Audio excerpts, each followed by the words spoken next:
Alas 3 dito sa Riyadh, sinurprise na naman tayo ng madam natin dahil aalis na naman daw, pupunta kami sa bahay ng anak niya dahil may party doon at hihiramin tayo. So laban lang.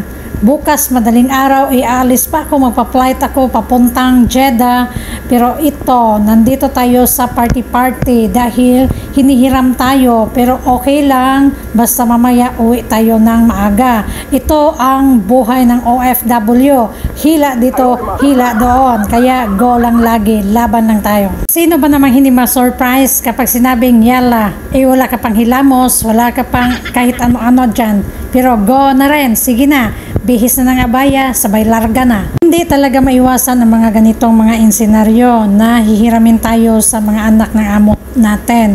Lalo na kapag ang amo natin is ang nanay, may tendency talaga na yung mga anak hihilain din tayo na hihiramin kapag may party sa bahay nila. Kaya sa mga baguhan na darating dito, huwag kayong magtaka kapag ganyan dahil nasanay na sila sa ganito na sitwasyon na maghihiraman ng mga katulong. Minsan nga pinapalinis, pero okay lang kapag sanay ka na, okay lang naman, wala namang problema.